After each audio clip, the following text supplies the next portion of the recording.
Le soir du 17 juillet 2023, le site officiel d'Evergrande a publié 3 rapports financiers, comprenant le rapport financier de 2021, le rapport du premier semestre de 2022 et le rapport annuel. Tout le monde sait déjà qu'Evergrande est dans une situation désastreuse, mais personne ne s'attendait à ce que ce soit si grave, une perte nette de 120 milliards de dollars américains en 2 ans. Ses passifs s'élèvent à 2447 milliards de RMB, soit 334 milliards de dollars américains. Un chiffre équivalent au PIB annuel de Hong Kong ou au PIB du Danemark en 2022. Pendant ce temps, Evergrande dispose de moins de 620 millions de dollars américains en espèces et actifs équivalents en main. Evergrande a déclaré une perte nette de 686,2 milliards de yuan en 2021 et de 125,8 milliards de yuan en 2022 en raison de facteurs tels que des valeurs d'actifs plus faibles, la restitution de terrain, des pertes d'investissement et des coûts d'emprunt. Evergrande a déclaré une perte nette de 686,2 milliards de yuan en 2021 et de 125,8 milliards de yuan en 2022 en raison de facteurs tels que des valeurs d'actifs plus faibles, la restitution de terrain, des pertes d'investissement et des coûts d'emprunt. De nombreux Chinois se demandent ce qui se passe. Pourquoi Evergrande doit-elle autant d'argent? À qui doit-elle tant d'argent? Evergrande a perdu 2,5 billions de yuan. J'étais stupéfait lorsque ce rapport financier est sorti. Mais j'ai vu beaucoup d'insensés dire « Regardez les pertes d'Evergrande ». Et ils ont ri de cela. Croyez-vous vraiment qu'Evergrande a subi une perte? Elle ne perd pas d'argent. Evergrande a utilisé ses terrains pour obtenir des prêts auprès des banques sans contribuer le moindre centime. C'est simplement un effet de levier sans rien dépenser. Le savez-vous? Et une fois qu'ils ont obtenu les prêts, ils achètent plus de terrains. Maintenant, ils ne peuvent pas rembourser la dette même avec tous leurs actifs, alors ils déposent le bilan. Croyez-vous que la banque a perdu 2,5 billions de yuan? Ils ne perdent pas d'argent. L'argent que les banques ont prêté à Evergrande est l'argent que nous, le peuple, avons payé pour nos maisons. Ces 2,5 billions de yuan sont votre paiement initial et votre prêt hypothécaire. Acheteurs de maisons. Pensez-vous avoir seulement perdu 2,5 billions de yuan? C'est en réalité 5 billions. Car vous payez des intérêts sur la maison. Vous avez payé des intérêts pendant des années car ce que vous avez acheté n'est pas une maison prête mais une en cours de construction. Les maisons ont été utilisées comme garantie par Evergrande auprès des banques il y a un certain temps. Avez-vous le droit de propriété sur votre maison? Le tribunal privilégie la protection de la banque. Votre maison finira par être mise aux enchères par la banque pour couvrir ses dettes. Pensez-vous pouvoir vendre l'appartement? Avez-vous une preuve de propriété? Lorsqu'Evergrande a construit cette maison, elle n'avait pas d'argent non plus. C'était l'entreprise de construction avec laquelle elle avait contracté qui a avancé l'argent. Alors, est-ce que l'entreprise de construction a perdu beaucoup d'argent? La banque gagne les intérêts, le gouvernement local gagne les taxes, et au final ce sont les acheteurs de maisons qui paient les intérêts. Les rapports de bénéfices longtemps retardés d'Evergrande donnent au monde extérieur un premier aperçu de la situation désastreuse de l'entreprise. Evergrande a longtemps été critiquée pour son manque de transparence et son opacité extrême lorsqu'elle discute de ses dettes avec les créanciers. L'industrie immobilière de la Chine est un pilier de l'économie nationale et a été l'une des principales forces motrices de la croissance économique au cours des 2 dernières décennies. Selon le rapport de la Banque mondiale, le secteur immobilier représente environ 30% du PIB de la Chine. En Chine, les acheteurs de maisons ferment généralement leur achat et commencent à rembourser leurs prêts hypothécaires à la banque avant même de prendre possession de leur propriété. Le gouvernement chinois a d'abord tenté de contrôler la croissance effrénée du secteur immobilier en 2020 en restreignant les opérations endettées. Cela a entraîné un gel des nouveaux emprunts, provoquant une soudaine pénurie de liquidités dans le secteur immobilier chinois. Par conséquent, la chaîne de capitaux d'Evergrande s'est brisée. Nous avons acheté un condo finement décoré, mais la peinture du mur extérieur n'est toujours pas terminée. De toute façon, la livraison ne sera pas effectuée selon le planning prévu. Tout a été payé à l'avance, et les paiements mensuels sont également respectés. Certains propriétaires ont acheté la maison pour leur retraite, tandis que d'autres l'ont achetée pour leurs enfants afin qu'ils puissent se marier, et maintenant tout est en mauvais état. Les propriétaires sont inquiets et ils doivent en parler au gouvernement. La construction est arrêtée depuis plus de 2 ans. Nous avons tous payé de l'argent, mais la construction ne démarre pas. Il y a 3 bâtiments, mais peu d'étages ont été construits. Nous sommes actuellement en location. Nous avons parlé au gouvernement. Mais cela a amené la police sur place. Ils s'en fichent. Vous essayez de parler aux promoteurs du projet, mais ils vous rejettent. Jusqu'à présent, cela a été vain. Personne ne prend en charge le développement. Depuis que le groupe Evergrande a fait défaut pour la première fois sur ses obligations en décembre 2021, il n'a pas publié son rapport annuel de 2021 pour diverses raisons. Les seules données financières disponibles à titre de référence étaient le rapport semestriel publié en septembre 2021 et les informations financières indicatives de 2021 publiées en mars 2023, qui n'avaient pas été auditées. Dans l'annonce de résultats faite par Evergrande le 17 juillet 2023, un autre élément qui a attiré l'attention des médias chinois était que, en raison de son propre changement de traitement comptable, les revenus des années précédentes avaient été ajustés jusqu'à concurrence de 664,3 milliards de yuan, soit environ 92,4 milliards de dollars américains. Le changement de traitement comptable, en termes simples, signifie qu'Evergrande avait précédemment, de 2015 à 2020, mal enregistré ses comptes. Elle avait surestimé ses profits de plus de 90 milliards de dollars américains. Evergrande avait également versé d'importants dividendes à ses actionnaires sur la base de ses chiffres de profit. Depuis son inscription en bourse, Evergrande a versé un total d'environ 13 milliards de dollars américains de dividendes. En 2020, l'année précédant le défaut d'Evergrande, elle versait toujours des dividendes généreux. Ses plus gros actionnaires sont le patron Xu Jieyun et sa femme, ainsi que la société qu'il contrôle. Evergrande a été faussement considérée comme l'une des 500 plus grandes entreprises mondiales en empruntant constamment de l'argent et en commettant des erreurs comptables. Ensuite, son propriétaire a versé des dividendes généreux et distribué beaucoup d'argent à sa propre famille. C'est ainsi qu'Evergrande était auparavant. Maintenant, d'innombrables créanciers d'Evergrande sont si accablés qu'ils ne peuvent retenir leurs larmes. Certains d'entre eux sont déjà au bord de la faillite d'entreprise et tentent de tenir bon sous une énorme pression financière. D'autres se sont rendus sur le chantier pour déplacer eux-mêmes des briques dans l'espoir de sauver leur foyer. Ils souhaitent plus que quiconque qu'Evergrande puisse faire un retour miraculeux et relancer les projets à l'arrêt. En réalité, il y a déjà 2 ans, des rumeurs circulaient selon lesquelles Evergrande avait une dette de 278 milliards de dollars américains. 2 ans se sont écoulés. Non seulement la dette d'Evergrande n'a pas diminué, mais elle s'est également accrue pour atteindre près de 348 milliards de dollars américains. Autrement dit, la perte nette cumulée d'Evergrande a atteint un niveau aussi élevé que 113 milliards de dollars américains en 2 ans, avec une perte moyenne de 1,1 milliard de yuan ou 153 millions de dollars américains par jour. C'est 4 fois son bénéfice net cumulé des 8 dernières années, lorsqu'elle était à son apogée dans l'industrie immobilière chinoise. Comment ces pertes se sont-elles produites? En prenant comme exemple les chiffres de 2022 divulgués par Evergrande, sur les 125,8 milliards de yuan de pertes, 43,39 milliards de yuan étaient des pertes d'exploitation. 69,37 milliards de yuan étaient liés à la reprise de terrain et à des pertes d'actifs financiers et autres pertes non opérationnelles. 13,05 milliards de yuan étaient des frais d'impôt sur les revenus. Pour le dire simplement, les logements d'Evergrande n'ont pas réussi à se vendre au cours des 2 dernières années, et en même temps, avec la chute du marché immobilier, leur valeur a considérablement baissé. De plus, les terrains précédemment achetés par Evergrande ont été gardés en réserve pendant longtemps et ont été repris de force par les différents gouvernements locaux, entraînant une autre perte. Depuis le défaut d'Evergrande, ces ventes de biens immobiliers continuent de diminuer.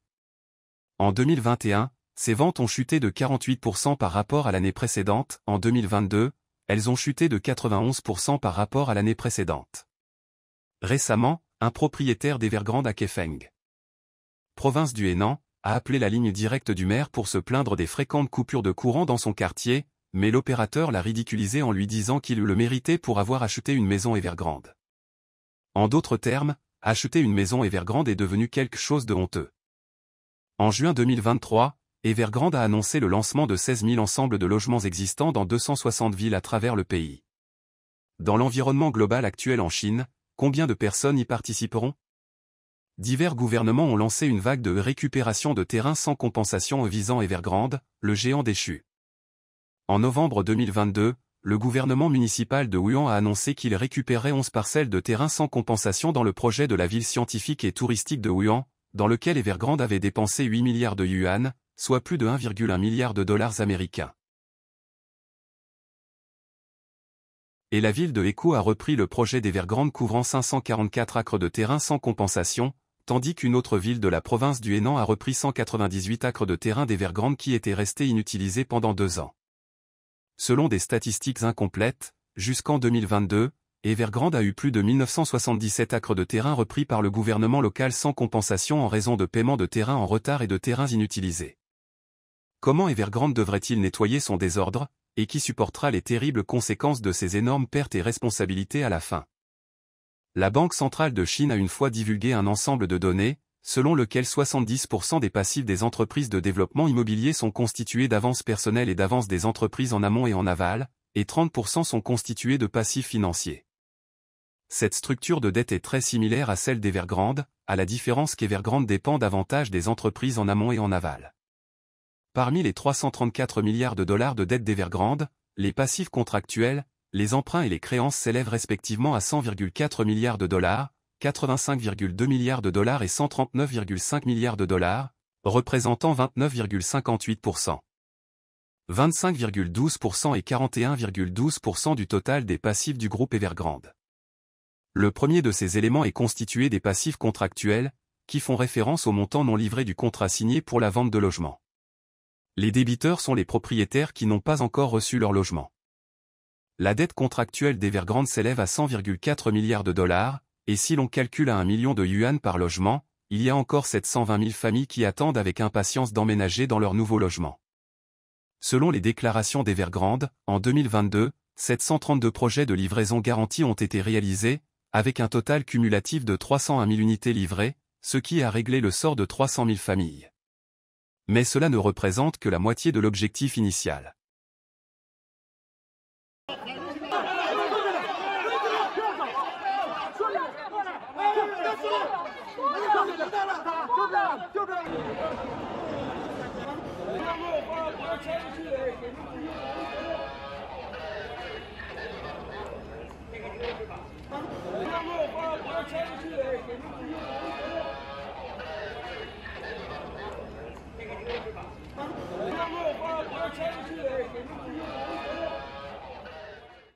Il y a tellement de gens rassemblés ici aujourd'hui, que se passe-t-il? Faisons une interview au hasard. Mon frère, qu'est-ce qui se passe ici aujourd'hui? À l'origine, je suis venu ici aujourd'hui pour récupérer mon appartement, mais maintenant il y a un changement.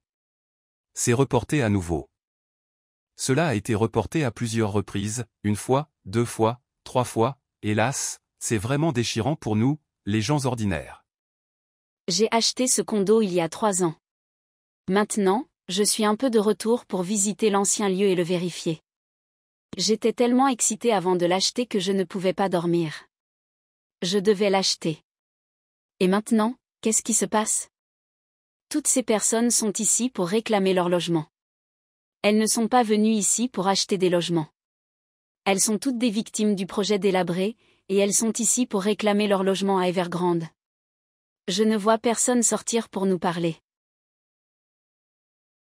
Deuxièmement, les emprunts font référence aux prêts accordés par les banques, les sociétés de fiducie et autres institutions financières nationales et étrangères, telles que la Shenzhen Bank et la Boe Bank, qui représentent un peu plus de 25% de ces passifs totaux. Troisièmement, les comptes créditeurs représentent la part du lion, plus de 41% du total. Environ 139 milliards de dollars américains sont dus à des grands et petits fournisseurs et constructeurs, dont près de 83,5 milliards de dollars américains de paiement pour les matériaux de construction. Il y a quelques années, la position dominante d'Evergrande dans l'industrie lui conférait une domination absolue dans ses relations avec les fournisseurs. Faisons confiance à ses grands clients. Un flux constant de fournisseurs avançait des fonds pour livrer des matériaux directement aux portes d'Evergrande. Leur champ d'activité va des bétons armés, verres, portes, fenêtres, peintures, câblage électrique, tuyauterie, carrelage céramique, revêtement de sol, aluminium, armoire, réfrigérateurs et appareils de climatisation. Dans l'industrie de la construction en Chine, la règle est de travailler d'abord et d'être payé ensuite. Les fournisseurs, par conséquent, sont liés aux gigantesques navires d'Evergrande par des billets à ordre, IOU, et aspirés dans un abîme sans fond. Parmi eux, les équipes de construction de Nanton qui ont travaillé le plus étroitement avec Evergrande sont les premières à subir les conséquences. Parmi elles, Les constructeurs chevronnés Nantong First Construction et Nantong Sixth Construction ont officiellement déclaré faillite et restructuration. Et Suzhong Construction a demandé 2 fois la faillite et la restructuration. Nantong Third Construction, accablé par 5 milliards de dollars américains d'arriérés du par Evergrande, a frôlé la faillite à plusieurs reprises. Dès août 2021, un projet d'Evergrande contracté par Nantong Third Construction a affiché un « avis de suspension de travaux ». Il indiquait « Le projet est pratiquement terminé ». Nantong Third Construction a avancé 56 millions de dollars américains. Evergrande n'a payé qu'environ 5% en espèces, et le reste a été payé par des billets de commerce. Mais avec l'expiration des billets de commerce les uns après les autres, Evergrande n'a pas été en mesure de les honorer. Sous une lourde pression de la dette, Nantong Third Construction a été poursuivi par plusieurs fournisseurs, inscrits à plusieurs reprises comme exécuteur par le tribunal, restreint de consommation élevée, vu son capital gelé, et ses cotes ont été abaissées, le forçant à subir une restructuration de la dette. L'ancien champion de la construction chinoise, Nantong Construction Iron Army, est maintenant presque complètement anéanti. La chose la plus pathétique au monde est de devoir payer pour son travail tout en étant pourchassé frénétiquement par des créanciers. Pour Evergrande, un énorme navire se dirigeant vers l'épave, il y a aussi diverses entreprises d'aménagement intérieur et de décoration, regroupées dans différentes catégories, mais leur désespoir est le même. Shenzhen Grandland Group, autrefois une entreprise de décoration architecturale de premier plan, a encore 1,2 milliard de dollars américains d'impayés d'Evergrande à la fin de 2022 et a déposé une demande de restructuration de faillite. Beaucoup de ces entreprises ont intenté des poursuites contre Evergrande pour réclamer le remboursement de leurs dettes. Mais le chemin est voué à être long et sans espoir en vue. Bien sûr, Evergrande veut aussi faire faillite, mais le gouvernement ne le permettra pas. Le lendemain de la publication du rapport financier d'Evergrande, le 18 juillet, Evergrande Xian a été déclaré en faillite par Xian Wenning Trading. Voyons quel genre d'entreprise est cette Evergrande Real Estate Xian Ltd. Selon le site de listing d'entreprise Kishacha, cette société est criblée de dettes, et parmi les blocs rouges, nous trouvons un phénomène intéressant, c'est une micro-entreprise.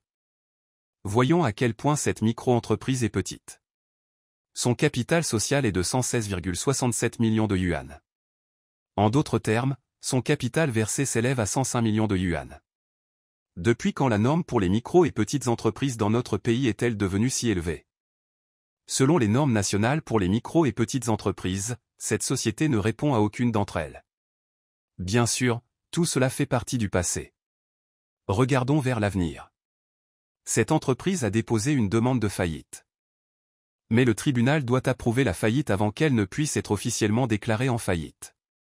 Le tribunal peut également rejeter la demande de faillite. Si l'entreprise fait faillite, que va-t-il arriver aux personnes qui ont payé pour leur maison mais ne l'ont pas encore obtenue? Le résultat pourrait être terrifiant. Ils n'obtiendront rien d'autre qu'une dette considérable. Vous devez faire attention au nom de cette entreprise, elle s'appelle Evergrande Real Estate Xian Ltd, pas Xian Branch. Quelle est la différence entre les deux noms? Le dépôt de bilan ou la demande de faillite d'une entreprise est souvent le signe qu'elle est au bout du rouleau. On peut supposer qu'il ne reste rien de l'entreprise et qu'elle n'est pas en mesure de continuer à remplir le contrat. Cependant, le demandeur a maintenant retiré sa demande. En mars 2023, le fondateur Xu Jieyan a peint un rêve lointain, c'est-à-dire que la tâche principale de l'entreprise au cours des 3 prochaines années est de garantir la livraison des logements, mais pour accomplir cette tâche, on estime qu'il faudra 35 à 42 milliards de dollars américains de financement pour assurer la reprise des travaux de construction et la poursuite de la production. Mais la question est, qui lui prêtera cet argent? En juin 2023, Evergrande a de nouveau annoncé qu'il allait lancer une offre sauvage de 16 000 logements existants dans 260 villes à travers la Chine. Mais il n'est plus facile de convaincre les Chinois actuels de débourser de l'argent pour une maison.